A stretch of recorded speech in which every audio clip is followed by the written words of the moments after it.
give it a count. Becca?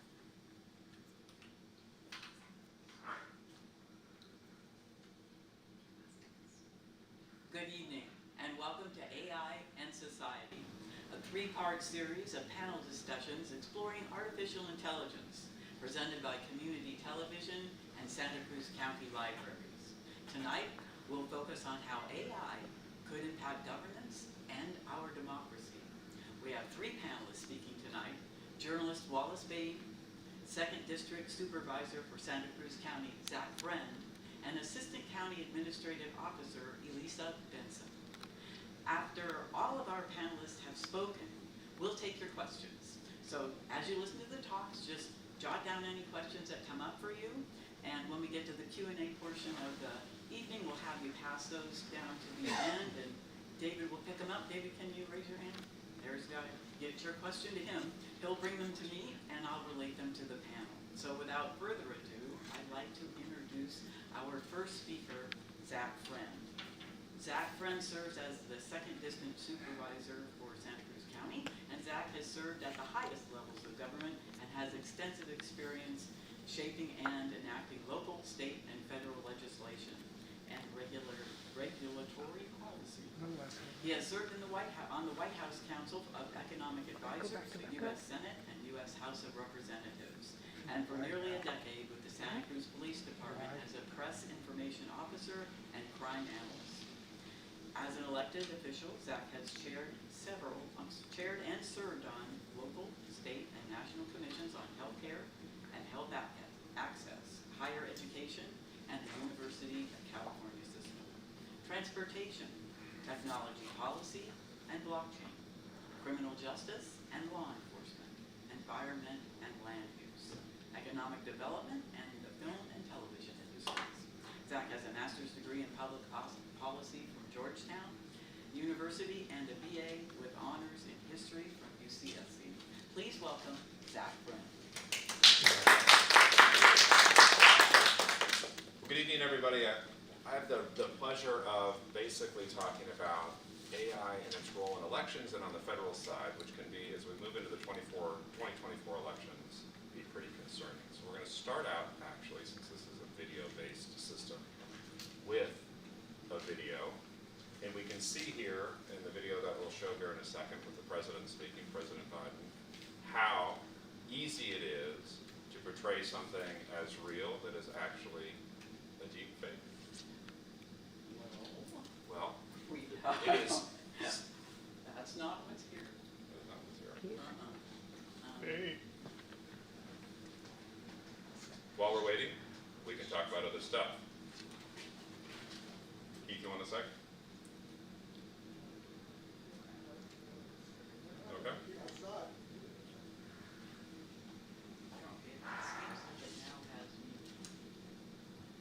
See riders.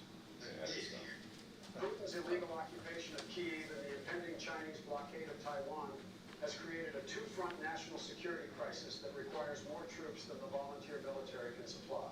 You're not straight. I have received guidance from General Milley, Chairman of the Joint Chiefs, that the recommended way forward will be to invoke the Selective Service Act, as is my authority as President. The first to be called in a sequence determined by national lottery will be men and women whose 20th birthday falls during calendar year 2023. Remember, you're not sending your sons and daughters to war. You're sending them to freedom. God bless our troops and God bless Ukraine. So that seemed pretty real, didn't it? I mean, it sounded like a video, or it looked like a video of the president speaking. It also sounded like an audio of the president speaking, but this was a completely doctored, made up, AI-generated usage of the president's likeness and the president's audio. So here's the concern for the 2024 election as we move into it. There is significant promise in AI, and I think that we will hear that from some of my colleagues on here, and something that I actually personally believe it has the ability to be absolutely transformative. And AI means a lot of different things in a lot of different contexts, and I think that Lisa, you'll probably cover a little bit more on the definition side, but whether it's healthcare or governance opportunities, I think that AI is pretty transformative. It's also, though, right now, something that's completely unregulated. And as we move into the 2024 election, I think that we can anticipate, in particular in social media, seeing a lot more deep fakes or usages of audio or video that aren't accurate. And one of the things that we're already starting to see as of this taping anyway, that's coming out of Israel, is disinformation campaigns, including doctored audio and video, where you maybe have real video but fake audio, or real audio but fake video that adds legitimacy to it, including from leaders of not just Israel but the United States making statements that they didn't actually make. Right now, it would be very easy for a 2024 election, should I have been running for re-election next year, to use the video that we're having tonight, take the audio of my voice and have me saying something completely different on something generated. Maybe something, for example, complimenting Wallace Bean, which we know would never happen. So this is the type of AI deepfake that we're talking. We would be concerned about at the local level, but at the federal level, there currently are no protocols designed for how to address the election component. The White House is working with some of the key players, Microsoft, Amazon, Google, as well as ChatGPT and OpenAI, on coming up with voluntary standards to address situations like this. But voluntary standards, there's no specific regulatory framework on the federal level. A secondary example of this is just a few weeks ago on whatever the website that used to be Twitter is called now, right? X, right? There were videos posted of explosions that occurred near the White House and explosions that occurred near the Pentagon that were shared widely, but at least immediately recognized as fake photos, but not before the stock market actually took a pretty significant dip during that day, thinking that the country was under attack via social media. So you can see how easy it is to spread information, in particular, in advance of the 2024 elections. One last thing that I'll talk about in terms of the 2024 elections that I think that campaigns are already starting to ramp up about, in particular in my conversations with the president's re-election, are that some are using AI to actually sow doubt about things that are true.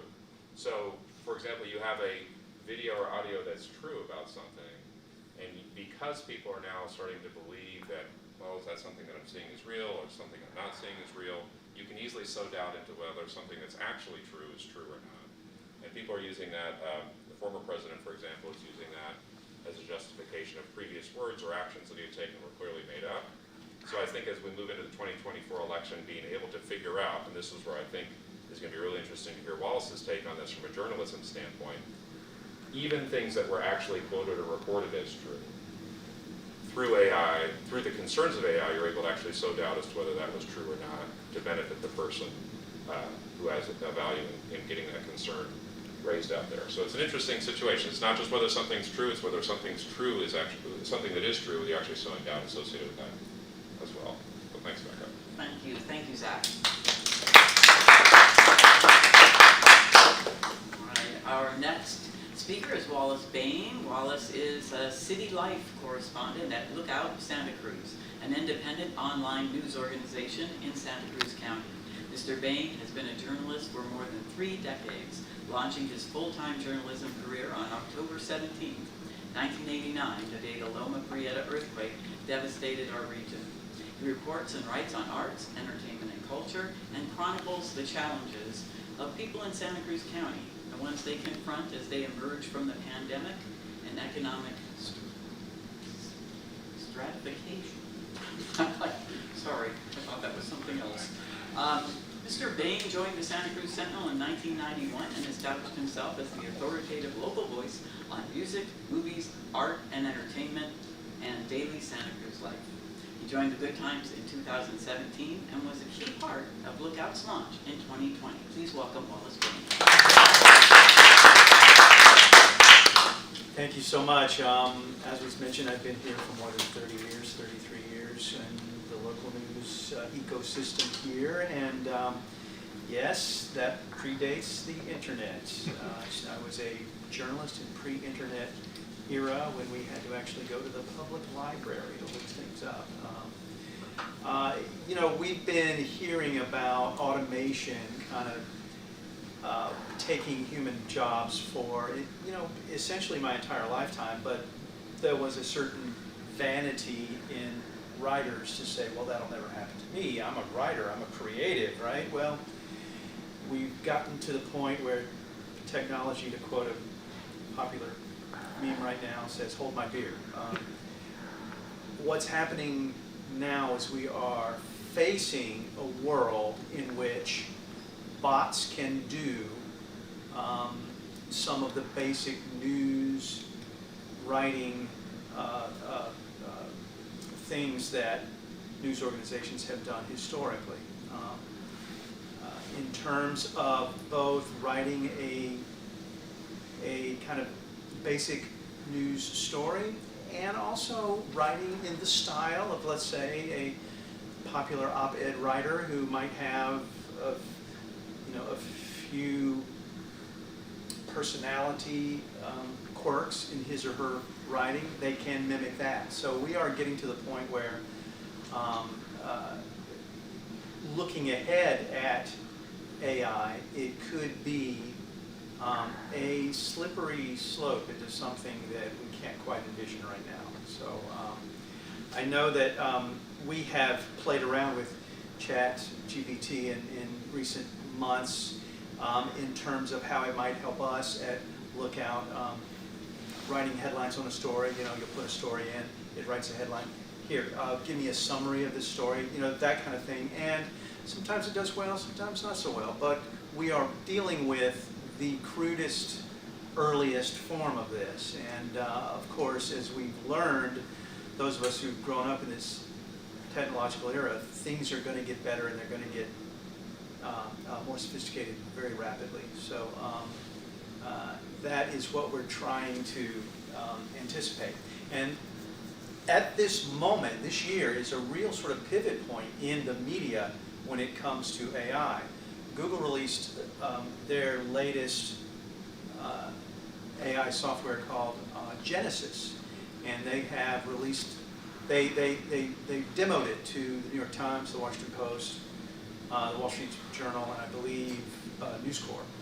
And it hasn't really, you know, there was some news coverage of what the demo looked like, and a lot of people were very concerned about what that was.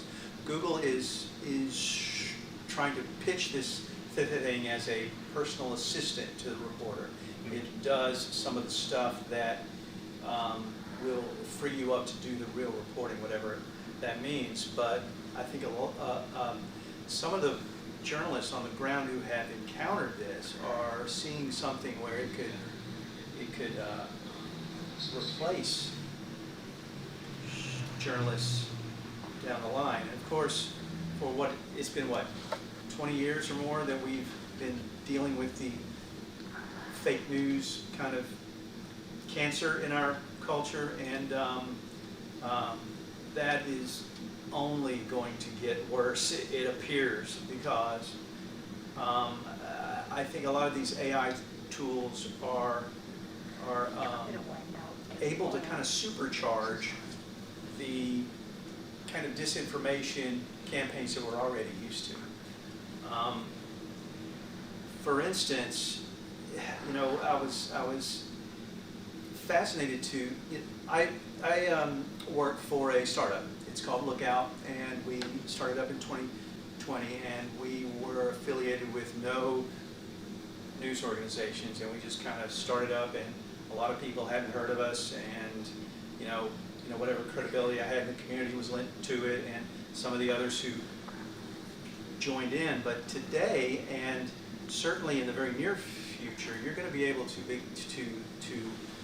design a news organization sort of website, and AI can give you the tools to make that look credible. It can give you the tools to do everything from staff bios to news policies. It can design a logo. It can design a masthead for you. It can. There's these tools right now. I don't know if you've ever heard of peoplethatdontexist.com. It's this website that just generates super realistic photos of people that aren't real, and just one after the other. You can use that. There's another program called DALL-E, like WALL-E, the Pixar movie.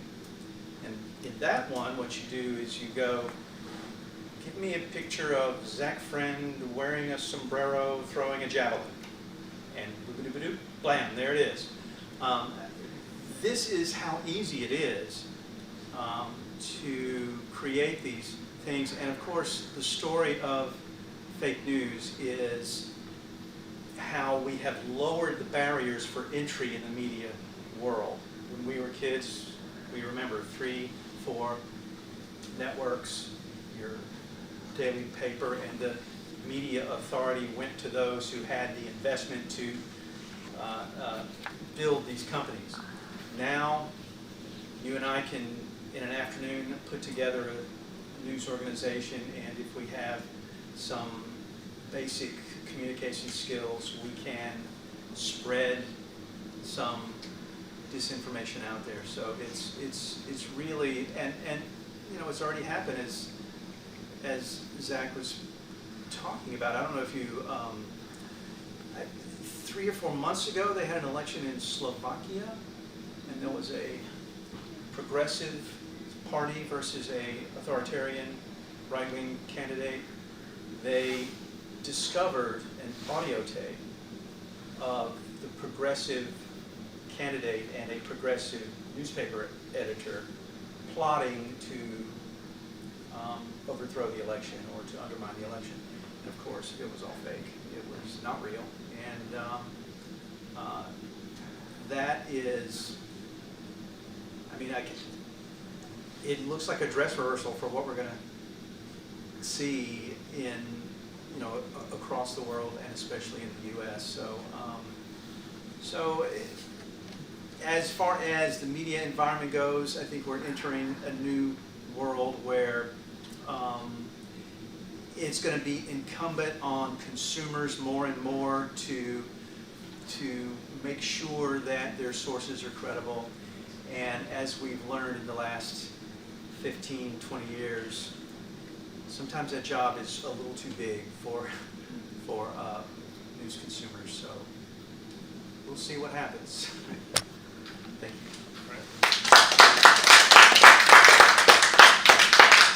Thank you, Wallace Bain.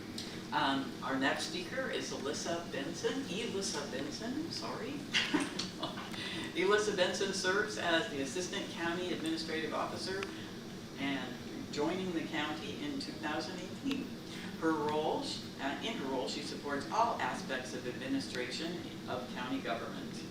Elissa specifically oversees all government operations ranging from information services, or IT, fleet and facilities, parks, emergency management, climate change, and countywide initiatives including continuous improvement, performance, and measurement, and equity.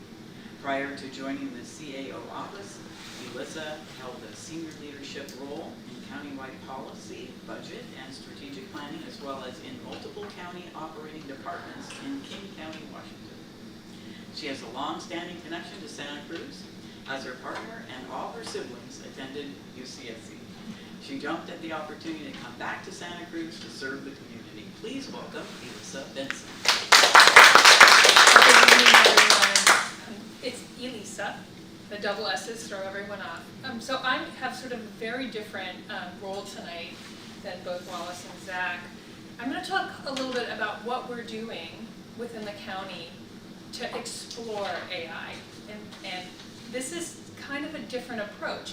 I think most of you would agree, government is not usually the typical early adopter in technology. We sort of wait to see what happens and then try and sort of go there and deal with the fallout as it comes forward. This is a different approach for us, and I want to say a little bit more why we got here. We're really sort of trying to learn and see in a calculated and measured way. Why did we get here? Well, a certain supervisor who is sitting at this table nudged us forward in June to say, hey, this is here. There's opportunities and risks, and how do we start acknowledging that this transformative technology is probably already being used by our employees, it was, and get ahead of it and start approaching it with more of a learning mindset than a regulatory mindset. So we already knew it was happening. it's actually also sort of this approach to learn more as we go is something we'd already been trying to do in terms of implementing continuous process improvement work, doing our strategic plan, looking at equity in our outcomes, really trying to open the mind of county employees about doing something different, focusing on results, taking measured risks that we don't always have to do things the same way. That's a kind of a scary thing for a large bureaucracy like the county, to try and take some risks and do things differently. So as the Board of Supervisors basically gave us a challenge in early June to get ahead of this and start thinking about the guidelines to encourage our employees to utilize this technology responsibly and ethically. And what's interesting to me, I mean, we're typically pretty good at strict rules and regulations. The guidance was, let's make this be principle-based, because this technology is so different from what we've ever done before. I mean, when we have some folks from our tech community who have joined us as sort of informal advisors, and these are folks who have retired well from the businesses that they ran, and they're exploring it and saying, the way these models are set up, we're not quite even sure that their full power and capacity. So you really do need to explore, ask questions, collect data, pay attention. And it's interesting that that's what they're saying too. So where did we start? We wanted to really think about first encouraging our employees to try, but do it responsibly. So we worked over the summer with folks from our legal department, our personnel department, our IT department, our offices, the county administrative office, to just start exploring what are some of the questions we need to think about. I mean, we have technology appropriate use policies for email, for equipment. This is not, entirely new to us. But we also wanted to sort of take it in a way where we were going to encourage people. So we, right away, when the board asked us to move into this direction, we sent an email out to all county employees saying, hey, if you're curious about this technology, talk to us. We want to have a group of early adopters. So we got, I want to say 12 employees across 6 different departments who just had started exploring using the technology. We started asking, what are you using it for? What are you finding? So just start the dialogue, because we wanted to get folks who are actually in different departments, in different roles, to feel comfortable talking about how they were using it. So we started with that. And then over the summer, we worked on really trying to come up with our guidelines and policy. And we did this fully realizing we would learn as we go, and it has to be iterative. It would just have to be iterative. So we really have 9 principles that have guided our policy. First and foremost, it's around privacy and security.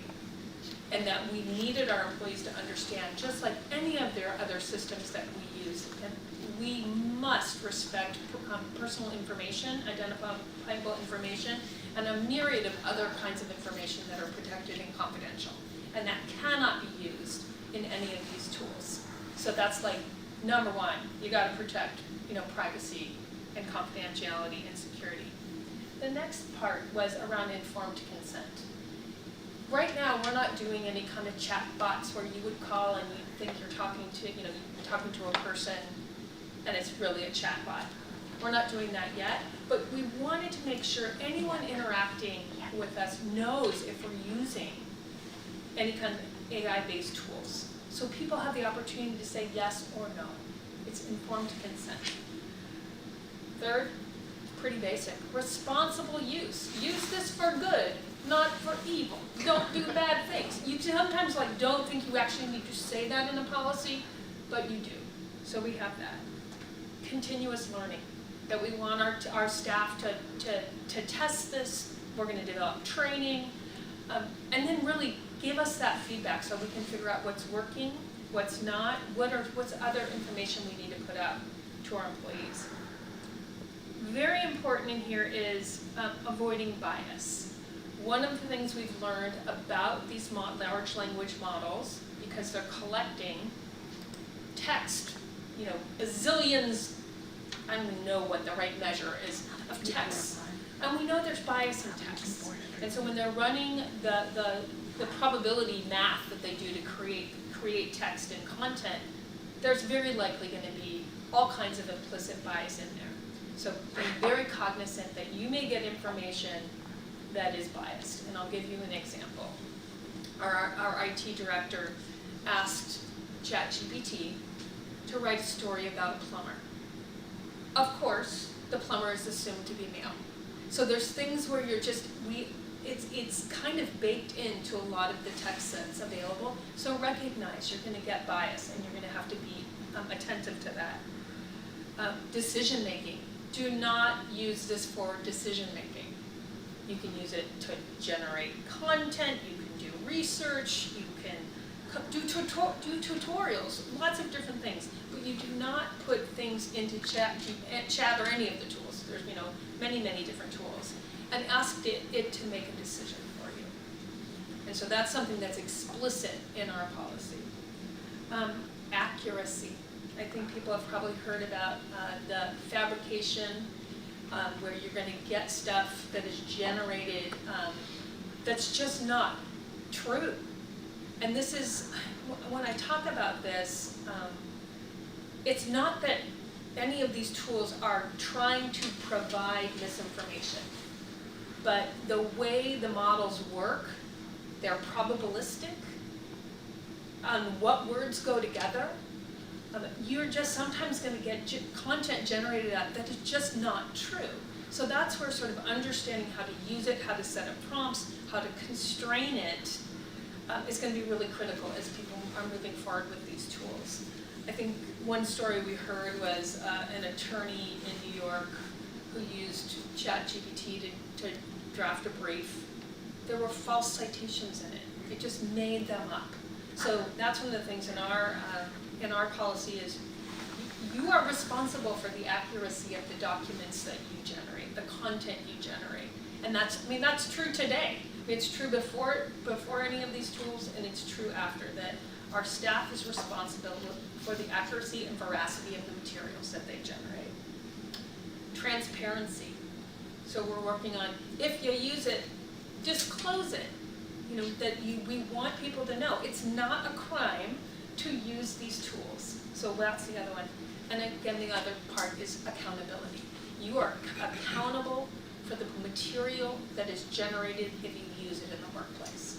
So those are sort of the broad policy, values-based policy guidelines we've provided. We also have a number of straight up prohibitions, like I said. Do not put personally identifiable information or any kind of health HIPAA related information into any of these tools. Just not allowed. No hiring decisions. I think those are probably the most important ones that we have put forward. So with those, and we're also saying, and come and look at the policy. We know we're going to iterate, and we know it's going to change over time. So now we have this policy, and we're inviting more and more of our staff to use it. And one of the things that's like an interesting decision that we needed to make was, okay, are they using their county email? Yes. They're using their county email. They're going through our systems, so we are able to look and see, as you sort of leave our county firewall, where employees are touching the outside digital world. And we've since May, I think, had over 33,000 unique uses, like touches, and this is at least for ChatGPT. Of those, 10%, about 300 were like our super users. They generated probably 15,000 of those sessions. And we can sort of see across, we can see specifically who's using it, but we're not really trying to track that at an individual level. So we're watching people use it, and now with the policy passed, we're going to be inviting our staff who are using it. They will be getting an email survey once a week to give us feedback. What did you use it for? Did you use it for research? Did you use it for drafting whatever kind of materials, memos, communication materials, flyers, like what are you using it for? Are you using it for tutorials on programming? We've seen some examples where people are using it, I want to learn how to use Excel in a certain way, and you can ask and you get the stuff and you can drop it right into an Excel spreadsheet. So right now it's really, really individual productivity based. It's not large system automation. But it's really around individual productivity. It's voluntary for our employees. No one's being forced to use it, asked to use it. It's something they can opt to try. We know that it's going to be interesting over time because we're going to see some folks who choose to use it to write materials, maybe more quickly, and other folks are going to say, I never want to do it. So we're going to see different levels of productivity that we're going to have to start addressing. Like, what does that mean? If someone is going to take more time to write it without chat versus less time. So these are questions that we're going to have to wrestle with. So we're going to continue to collect data. We're going to expand our user group. We're going to continue to educate and just increase awareness about the tools. We have had demonstrations at staff levels, at department head levels, because a lot of times people just haven't even opened it up to test and see what's possible. And you can do it. I was mentioning to one of our audience members, you can do that with it not being sort of highly sensitive, high-risk material. You can plan a buffet. You can come up with, dance songs. I had to do this for a party. Dance songs from the 60s, 70s, 80s, and 90s that multi-generational invitees would want to dance to.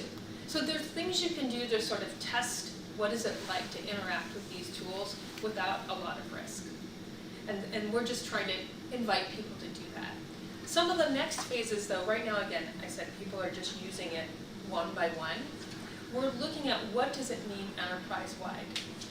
And there are ways you can structure local, for lack of a better word, sort of portals, interfaces, to constrain the use of these tools more specifically. For us, it would be, we'd like you to, address our main values that are in our strategic plan, draft materials at a certain reading level, use gender neutral language. You can put all that in the front end and get different kinds of content. So we're not there yet because, quite frankly, we can't even get like OpenAI, the ChatGPT provider, to respond to our questions about enterprise licensing because we are such a small actor in this larger environment. But we're really trying to take this as there are opportunities and there are risks. And how do we balance those things? How do we give tools to our staff to do better work, to take transactional work that is not a great use of their time off their plate? They can spend more time with their clients directly, the people they serve. There's an upside. At the same time, there's always an opportunity for misuse, and we want to be mindful about that and be vigilant about training and monitoring and just making sure that it's used appropriately. We will, at some part, start looking at more what I would say business process transformation, like where we want to use it as a tool for everyone as opposed to individual use, and test those kinds of use cases. We think the first county in California to actually put guidelines out there. City of San Jose is doing really excellent work in this space as well. One of the things we're looking at with them is they're doing a consortium where we're all starting to ask large software vendors, how are they embedding AI in the software that we're buying from them? And what are they doing to address the risks of bias, of fabrication, all those things that we know can be the risks of these tools, and sort of sharing that information so we all are more aware about what is built into these systems. So it's an interesting time for us to sort of step into something that is truly unknown. We are not typically very comfortable in that space, but the benefits I think could be very large in terms of just improving the services we provide, improving access to the information, like on our websites, which, I mean, if you didn't know exactly where to go, you would have a really hard time finding it. These tools can help people get information more quickly. So we're, looking at this with our eyes wide open and just trying to really support people testing it out, and that it's going to be pretty transformative, and we can't, avoiding it isn't going to change that, so why not lean in? With that, I'm happy to answer any questions. Thank you, Elisa Benson. So, as Elisa has mentioned, we'll be taking your questions now. So, can you please send them to the end of your road? David will pick them up, and while we're collecting those questions, I have a question for all of you. I would like to know, what is your best hope and what is your worst fear for AI as it relates to governance and democracy? Zach, can you start? Yeah, I think my best hope is that, in particular, in the public health space, is that it offers free transformational opportunities for people that don't have access or coverage in traditional ways. I think that when done right, it has a way of greatly improving access to local government in ways that hasn't been done before. I think that no matter how transparent local government is, it can sometimes be a difficult place to navigate. My fear is basically everything that Wallace laid out, which is that it's used as a destabilizing. I mean, right now, I don't think people really trust anything that's very tribal. As an elected, I can assure you, just sort of the way that people interact with local government or government in general is not the way it was when I first got in 12 years ago. At the federal level, it's even worse. And so I think that if you don't have any institution that you can trust, like if you lose government, you lose the media, you lose faith-based organizations or educational, and this has the ability to destabilize all of them, that can be very problematic. But it also has the ability to empower. And so I think we're just at a real tipping point as to which way it'll go. Wallace, could you address that question? What's your greatest hope and worst fear? I think I've addressed my worst fears pretty well, as everyone has. I think maybe my best hope, and this is, well, you want to talk quixotic and dreamy, but one of the major crises that we have is a lack of authority in this culture. Certainly in the media. I mean, when we grew up, when Walter Cronkite said it, it was real, right? I'm not suggesting that we blindly apply or give authority to these bots, but perhaps there is a lane in which this technology could maybe supercharge fact checkers, and we could finally get a kind of an adjudication on some of these cultural questions that we keep arguing about through some superhuman, I don't know, referee, umpire or something that says this is the truth, period. How that happens, I don't know. Whether we can even trust that, I don't know. But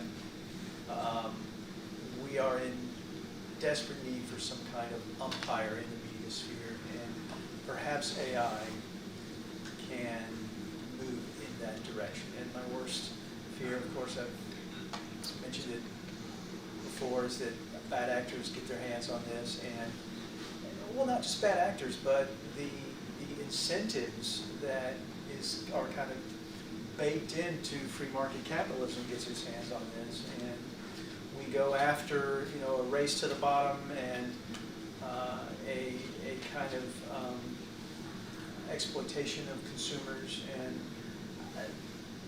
the world we've been living in for the last 12 years, 20 years, on steroids, I guess. Elisa, what is your?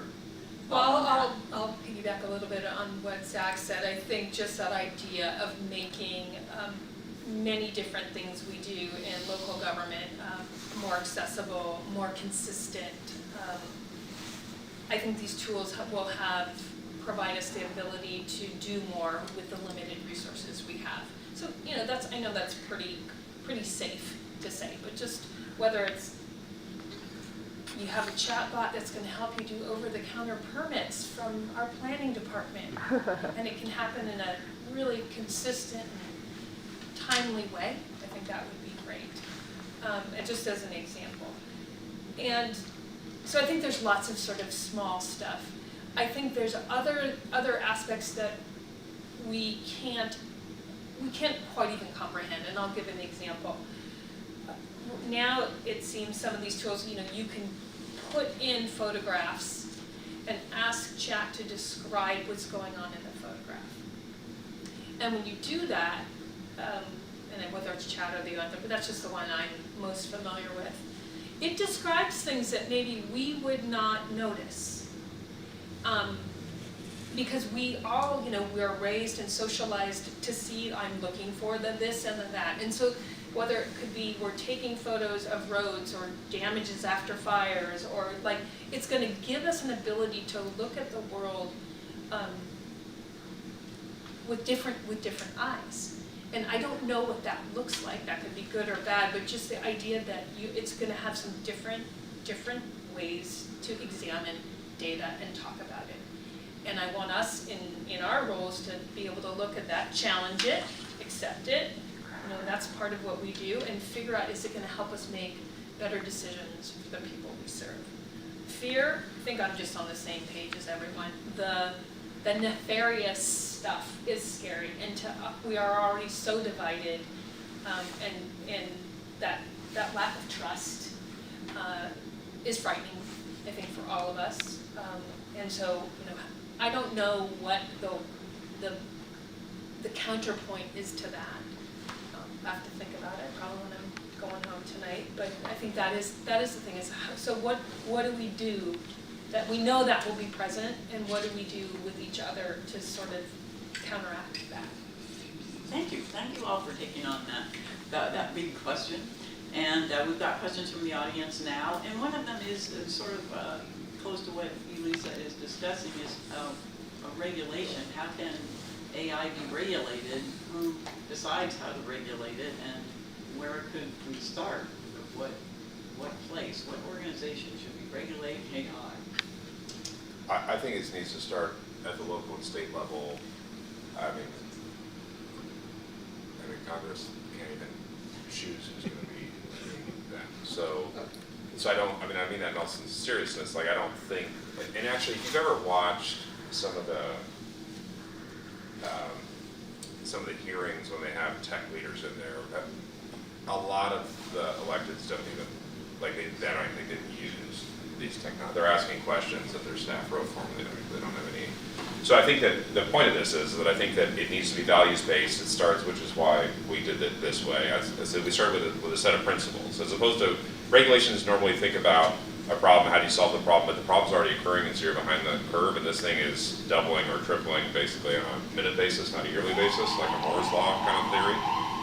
So I'd say local and state, values-based, traded up the chain, and then you create basic guardrails on things that we can all agree upon, and then understand that you actually are going to need to work with tech companies, which people are going to feel uncomfortable doing back up. But to allow them to actually do guardrails on agreed upon principles themselves, which they didn't do with social media. So I think there's recognition they got it wrong there. But we're at a social media beginning point, part two, something potentially more powerful. And so those are the two directions I would say for regulatory standpoint. Well, you know, one of our great blessings in the U.S. is the First Amendment, and that's something that we hold very close to our hearts. But here it is as a real speed bump in regulating this kind of technology, and I think that people are going to use the First Amendment as cover to allow this thing to spread unchecked, and how you create some sort of regulatory mechanism that honors that. I don't get paid enough to figure that out. I don't know. So we have another question. This one is very interesting. Are there plans to address the impact of AI on jobs within the government workforce? And what measures are being taken to ensure that that's a just transition? As the manager of 2,400 people, perhaps at least I could take this. Well, I got an elected right here too. I'm happy to take it, and I'd love to hear, Zach's been thinking about this too. Before we talk about AI in it, when you do any kind of process improvement, changing the work that people are doing, there's always this fear. You're doing it for efficiencies and you're gonna cut my job. And when we introduced lean, continuous process improvement techniques a few years ago, that's the fear you get. And that's poor messaging on our part, because that is not like what our intentions are. It's our largest expense, yes, but it's our largest asset. And we would like our staff time to be valuable. We value their time, they value their time. We want them, their tasks to add value every day. So if we can make their work better, we have so much unmet need. The issue isn't like, okay, now we can get rid of people. No, that means actually we can get to things we haven't been able to get to before. So from our standpoint right now, this is not around reducing the number of workers. It's helping them work better, higher quality, do the things that chat cannot do, or any of these things can do.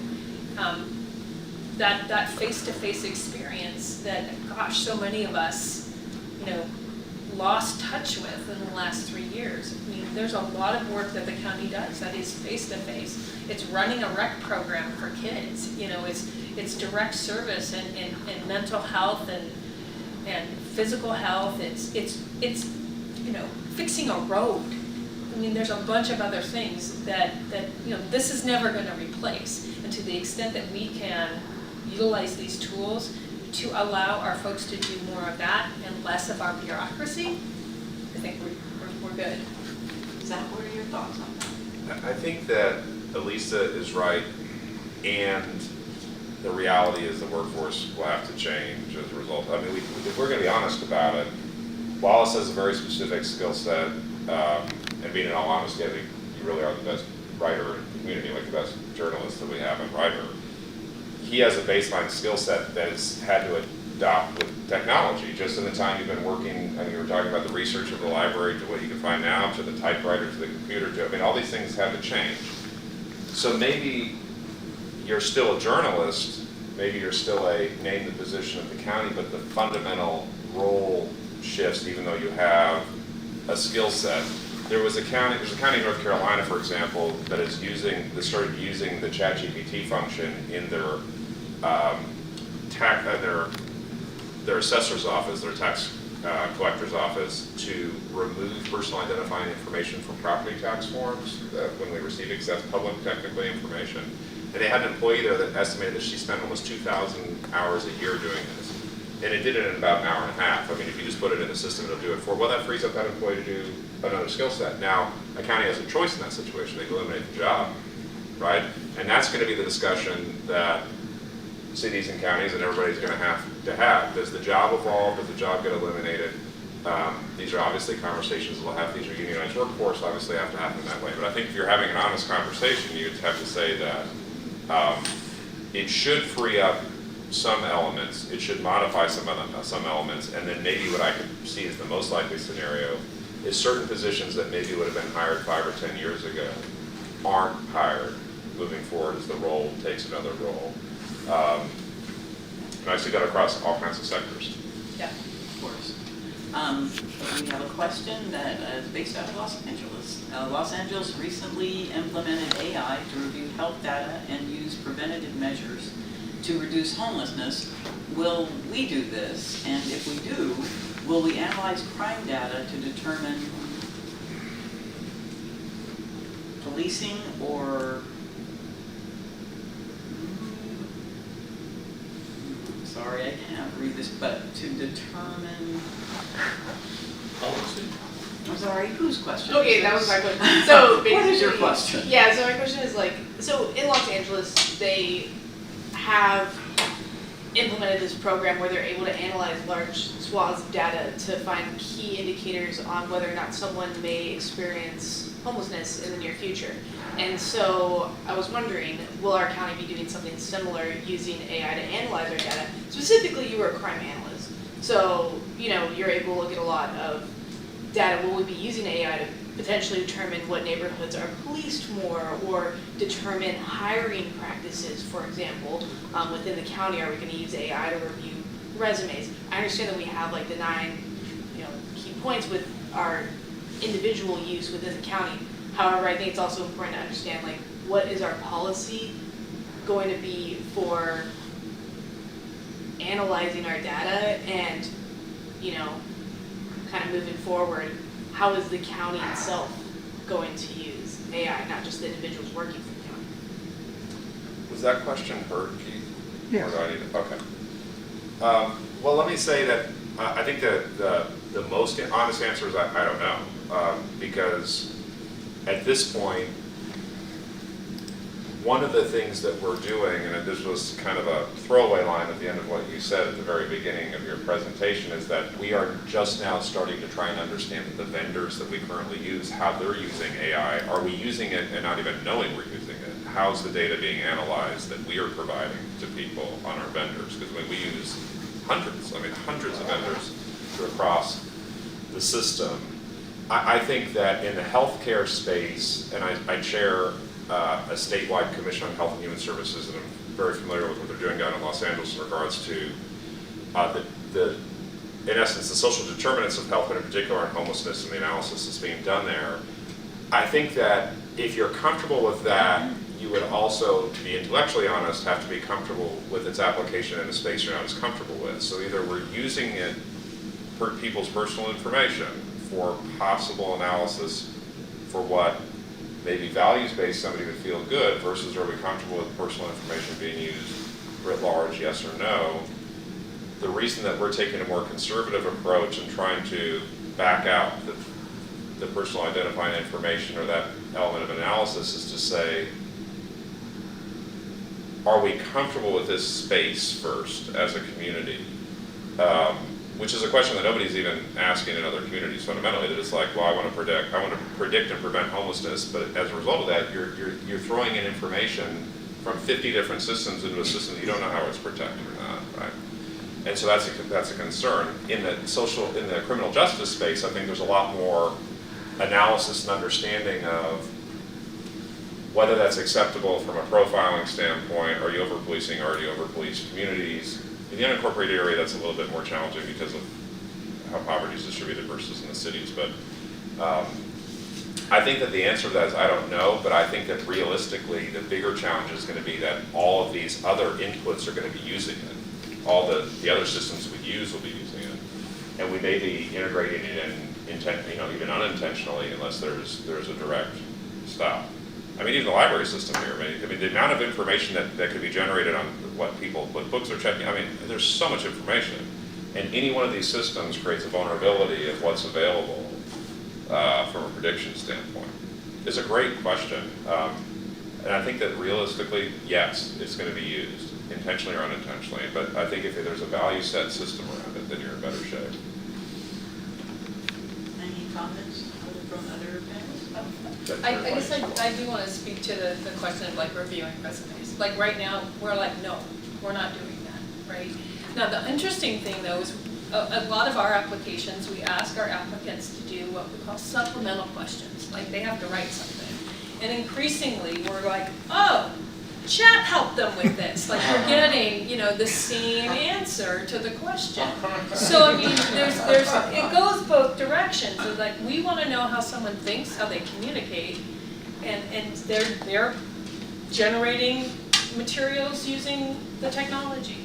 But for us right now, you can frequently with our stuff, we have minimum quals. Like someone has to get minimum quals, and our personnel team will review that. And usually they have 3 piles: the nopes, the oh yeah, overqualified, yes, and then these folks in the middle. And then they ask the hiring group, can you evaluate these? Because maybe we don't quite know, like, this topic and, you know, so, I mean, we're still gonna need to do those kinds of things, like, that checking your work. And to me, that's like, we're utilizing the decision-making systems we have today, and we're gonna expand them to these other tool sets. Okay. One more question. What is the long-term vision for the improvement of government and journalism using AI? So, Why don't you solve all of our problems Yes, right now? please. Long term, you mean like next week? That's about as far as we can see with this. I don't know. I think in terms of journalism, I think what we might see is young journalists who are not necessarily equipped with the same kind of skills that I had growing up or others had, but different kinds of skills in terms of dealing with the chatbot. There is a position now, a job that's called something like prompt engineer. Prompt Thank you. engineer, yeah. Yes, this is someone who knows how to get the best out of the chatbot by asking the right questions. And that's really a reporter's skill anyway, but you're going to have to come out of school, you know, increasingly poised to engage with the bot and get the best out of it. And I think that is that there is some room for some people with a younger brain than I do, than I have, who can really find a lucrative career in that. And I think we might see something like that. we have time for just one more question, so the answer must be quick. Is there any thought about using AI to solve problems like traffic flow or congestion on freeways? I mean, it's already being done. Please, Yeah. It's already there, and in some respects, I mean, again, we're using, maybe in some respects, we use the AI interchangeably in ChatGPT and stuff, but I mean, ultimately, if you just think about it as like a metadata sort of analysis of something, which is really what it is, this is like a study of large language models, but it doesn't have to be language-based. Anything that has a large enough data set, because technology, Becca, has allowed us now, from a processing standpoint, to analyze massive amounts of data at a much faster amount, or, you know, my phone has more computing power than the Apollo mission did, right? Then it's being done. The question, though, is, are the individuals that are in the decision-making processes comfortable with that shift? It's occurring a lot faster than the people in my roles or in staff roles or whatever it may be. We're not used to that, right? So you might be in a transportation space, you're a transportation engineer, and you're used to doing certain in some way, and you could use this program that would actually analyze it in 30 seconds, and it's just not being done. So I think that dissonance and fear for your own job, which was a previous question that was asked, may actually slow implementation of things that are unquestionably helpful for improving people's lives in a community from being implemented for fear of how it would be a replacement effect. All right, well, with that, we've wrapped up our questions. I want to thank the audience for those really good questions. Thanks for taking the time and the thought to write those down and pass them up. And please thank my panelists, Zach Friend and Wallace Bain and Elisa Benson. Thank you.